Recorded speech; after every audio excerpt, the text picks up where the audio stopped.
Assalamualaikum warahmatullahi wabarakatuh. Yang terhormat Dr. Windy Novia Ratri Wardani SIKOM MM, yang kami hormati Kak Usman selaku asisten dosen mata kuliah Etika Bisnis Islam dan teman-teman yang berbahagia. Puji syukur atas kehadirat Allah Subhanahu wa taala yang telah melimpahkan rahmat, hidayah serta inayahnya kepada kita semua sehingga kita dapat berkumpul di sini untuk menyelesaikan tugas mata kuliah Etika Bisnis tanpa ada halangan suatu apapun. Jadi kami di sini dari kelompok 5, perkenalkan saya Intan Mutharoh dengan NIM 231010 110 58, sebelah saya Ahmad Imam Hilmi dengan NIM 231011 033. Saya Jaka Priandi dengan NIM 2310111020. Saya Anis Ramasari NIM 231010 11056. Saya Anis Munawati dengan NIM 2310111220. Jadi di sini kami akan memaparkan hasil observasi dari 2 video. Yang pertama ada video nomor 3, yang kedua ada video nomor 9. Nah, video tersebut berjudul tentang tanggung jawab perusahaan terhadap lingkungan dan sosial. Tanpa berlama-lama, langsung saja kita dengarkan penjelasan mereka.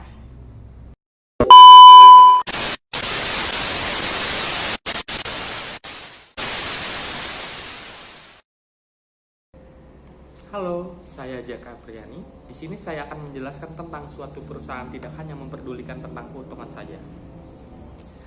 Perusahaan dalam menjalankan kegiatan bisnisnya berhubungan dengan masyarakat dan lingkungan, yaitu perusahaan tidak hanya bertujuan untuk menghasilkan laba atau keuntungan saja, tetapi juga harus memperhatikan tanggung jawab sosial. Pada awal perkembangannya, perusahaan hanya menyajikan informasi mengenai keuangan seperti untuk memperoleh laba atau profit. Tidak hanya sekedar mendapatkan keuntungan atau laba, perusahaan juga harus mampu mempertahankannya serta diharapkan keuntungan tersebut terus mengalami peningkatan. Baik, di sini saya kebagian untuk menjelaskan tentang perusahaan peduli tentang kesejahteraan pemangku kepentingan. Nah, sebelum kita membahas tentang kesejahteraan pemangku kepentingan, alangkah baiknya kita mengetahui dulu siapa sih pemangku kepentingan tersebut. Menurut Laku 2011, pemangku kepentingan adalah mereka yang berkepentingan dengan perusahaan seperti karyawan, konsumen, pemasok, masyarakat, pemerintah, pemegang saham, kreditur, dan pesaing. Nah, setelah kita mengetahui tentang siapa itu pemangku kepentingan, sekarang kita akan membahas sedikit tentang kenapa penting bagi perusahaan untuk peduli tentang kesejahteraan pemangku kepentingan. Teori ini percaya bahwa sukses atau tidaknya suatu perusahaan tergantung pada kemampuannya untuk menyeimbangkan berbagai kepentingan stakeholder seperti investor, kreditur, pemasok, pelanggan, karyawan, pemerintah, dan masyarakat. Jika memungkinkan, apabila perusahaan meminta dukungan dari para pemangku kepentingan, hal ini akan meningkatkan pangsa pasar, penjualan, dan keuntungan. Sebagai contoh di sini, apabila perusahaan peduli dengan salah satu pemangku kepentingan, yaitu karyawan, seperti menjamin keamanan bekerja, memberi tunjangan-tunjangan, memberi insentif, maka karyawan juga akan memberikan performa kerja yang terbaik dan membantu perusahaan dalam mencapai tujuan dan menggapai target-targetnya, sehingga perusahaan dapat meningkatkan penjualan dan pangsa pasar.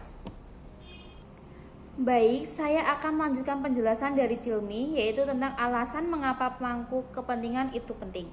Karena mempengaruhi pilihan yang diambil pemangku kepentingan mengenai keterlibatan mereka dalam suatu perusahaan. Pemangku kepentingan mencakup siapa saja yang dipengaruhi oleh perusahaan melalui tindakannya, termasuk investor, mitra bisnis, karyawan, dan konsumen. Upaya untuk mempertahankan dan meningkatkan kepuasan pemangku kepentingan dapat memberikan beberapa manfaat utama. Nomor 1, mendapatkan dukungan finansial. Dengan menghubungi pemangku kepentingan, menanyakan kepuasan mereka terhadap perusahaan dan melakukan perubahan untuk memenuhi kebutuhan mereka. Karyawan bisa mendapatkan dukungan finansial dalam berbagai cara. Nomor 2, membangun tim yang berdedikasi. Contohnya karyawan. Karyawan adalah pemangku kepentingan utama dalam sebuah bisnis, sehingga kepuasan mereka adalah kunci kesuksesan. Berinvestasi dalam budaya perusahaan yang berkembang dan menghargai waktu dan kerjasama semua orang di tim dapat membentuk tim berdedikasi yang berdiri dari individu-individu berbakat yang percaya pada misi perusahaan. Nomor 3, membangun reputasi positif. Berusaha keras untuk menghargai kepuasan pemangku kepentingan dapat berkontribusi pada reputasi positif organisasi di mata pelanggan, pemegang saham, dan masyarakat di komunitas. Baik, saya akan melanjutkan. Jadi, di sini ada studi kasus yang membahas tentang Viola terkenal karena mengambil jalan pintas dan menyalahkan orang lain atas kesalahannya. Dia sering membuat kesalahan dalam pekerjaannya karena upaya minimal yang dilakukannya dan dia akan menyalahkan salah satu rekannya. Pada akhirnya, manajer mengatur perilakunya dan mengadakan pertemuan dengannya. Manajer mengingatkan Viola. Nah, cara menangani kasus Viola ini yaitu dengan komunikasi terbuka dan jelas, dengan cara beri kesempatan kepada Viola untuk menjelaskan perspektifnya. Terkadang kelakuan tindakan pribadi atau kurangnya sumber daya bisa menjadi penyebab utamanya. Yang kedua, pendekatan langsung dengan cara atur pertemuan dengan Viola untuk mendiskusikan kinerja tanpa adanya kontroversi di depan kolega. Yang ketiga, sistem akuntabilitas dan konsekuensi. Jadi, di sini itu manajer berusaha menjelaskan kepada Viola bahwa kinerjanya itu buruk dan penyalahan terhadap orang lain itu tidak dapat diterima di tempat kerja. Yang keempat, dokumentasi dan tindak lanjut dengan cara mencatat semua diskusi rencana aksi dan kemajuan Viola dalam dokumentasi tertulis. Mungkin hanya itu yang dapat saya jelaskan, selanjutnya akan dijelaskan oleh Mbak Mona. Jadi, kesimpulan yang dapat kita ambil dari pemaparan materi ini yaitu tanggung jawab perusahaan terhadap lingkungan dan sosial merupakan aspek penting yang tidak hanya berpengaruh pada reputasi perusahaan, tetapi juga keberlanjutan bisnis jangka panjang. Dalam era globalisasi dan kesadaran konsumen yang semakin tinggi terhadap isu lingkungan dan sosial, perusahaan harus mengintegrasikan praktek-praktek berkelanjutan ke dalam strategi bisnis mereka. Perusahaan yang bertanggung jawab secara lingkungan berkomitmen untuk mengurangi dampak negatif aktivitasnya terhadap alam, seperti melalui pengurangan emisi gas rumah kaca, pengelolaan limbah yang baik, dan penggunaan sumber daya secara efisien. Di sisi lain, perusahaan harus memastikan bahwa operasional merupakan mereka mendukung hak-hak karyawan, menyediakan kondisi kerja yang layak, serta berkontribusi positif terhadap komunitas lokal melalui inisiatif sosial dan kemitraan yang mendukung kesejahteraan masyarakat. Implementasi tanggung jawab ini tidak hanya mematuhi peraturan dan standar yang berlaku, tetapi juga melibatkan partisipasi aktif dari semua pemangku kepentingan termasuk pemerintah. Perusahaan yang berkomitmen pada tanggung jawab dan sosial akan mendapatkan kepercayaan dari konsumen, meningkatkan loyalitas karyawan, dan menciptakan nilai tambah yang berkelanjutan bagi semua pihak yang terlibat. Oleh karena itu, tanggung jawab perusahaan terhadap lingkungan dan sosial bukanlah pilihan, melainkan kebutuhan yang dipenuhi untuk mencapai keseimbangan antara keuntungan ekonomi, kelestarian lingkungan, dan kesejahteraan sosial. Nah, jadi teman-teman, itulah pemaparan materi dari kelompok 5. Kurang lebihnya mohon maaf. Wassalamualaikum warahmatullahi wabarakatuh. See you, dadah.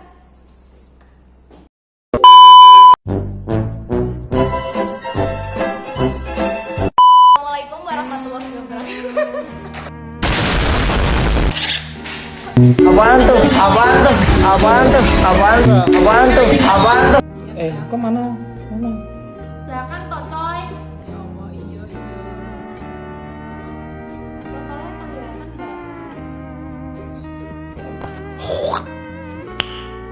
Nice. Wardani, sarjana SE ngono kan. wabarakatuh. Yang terhormat. Jadi ini adalah kelompok 5. Harusnya ini enggak. Masih video dari 2 video, yaitu video 3 dan video 9.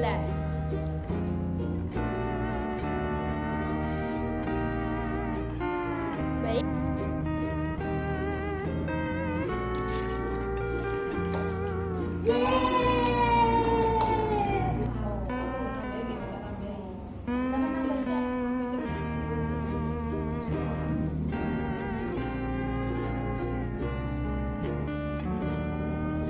See you, dadah.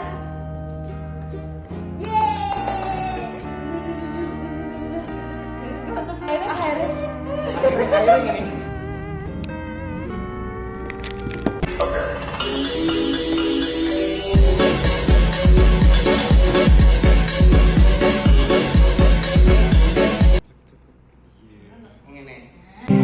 Gambaran kita suatu hari nanti kita jalani, lewati masa-masa yang berarti.